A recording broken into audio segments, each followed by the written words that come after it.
लगी लगी वाज वरी वसंदा मींहं वो विछोड़े जॾी अल्लाह जो रही दम के तरह। दोस्तों ही सारी अब्दुर्रहमान सोलंकी जी या जो शहर कुनरी जो वेठल आहे दोस्तन फरमाइश कया उनजा ही नाला आहिनि। शहर कुनरी मां अली नवाज सोलंकी,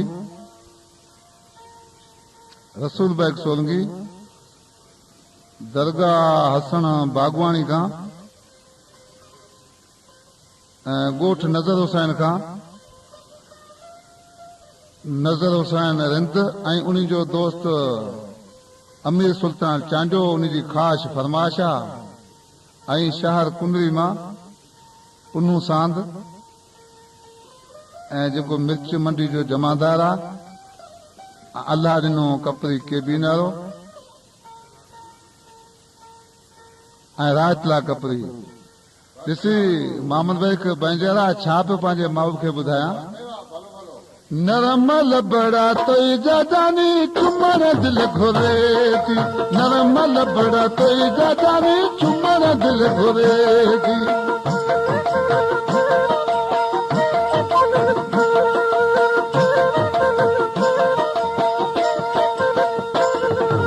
आमो सामो तो सही खिलण दिल घुरे, खिलण दिल घुरे थी।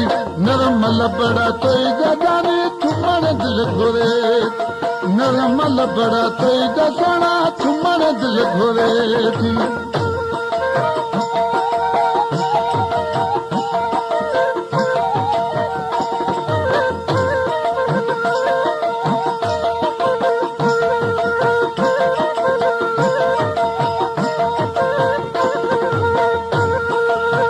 हुस्न तुझे लगी हैरानी मत न तो डूबो जग में जानी।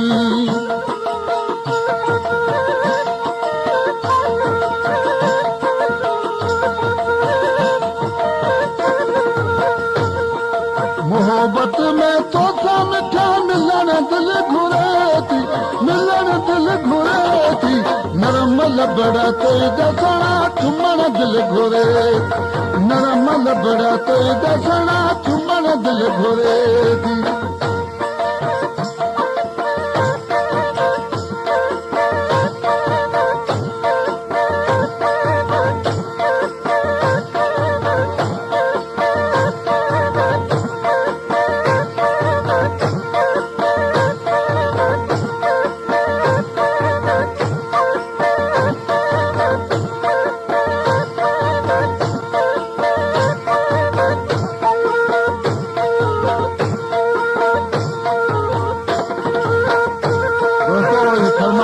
मोहम्मद बैंजिया जेको मूंसां गॾु संगत करे उनजी फरमाइश आहे चए थो आमो सामो तो सही खिलण दिल घुरे, खिलण दिल घुरे थी।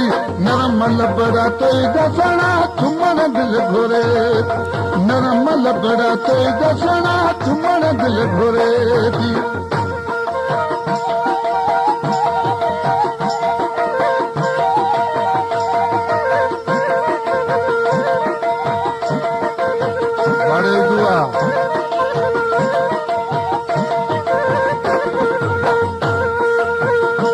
पीरी तो साथ मुँह पातो सब कसूरन जा तोड़ लिखा तो।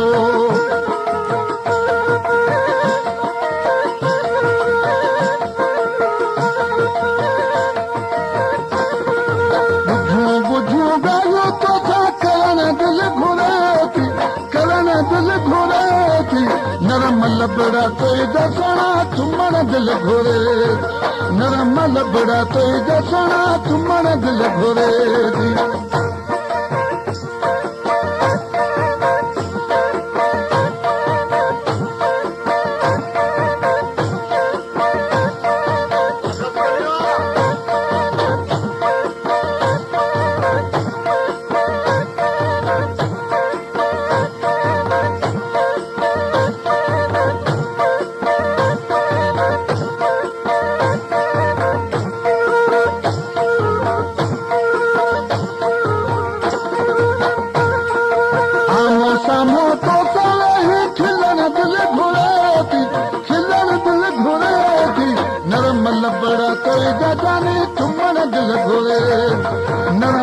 बड़ा तो गठड़ा चुमण दिल घुरे थी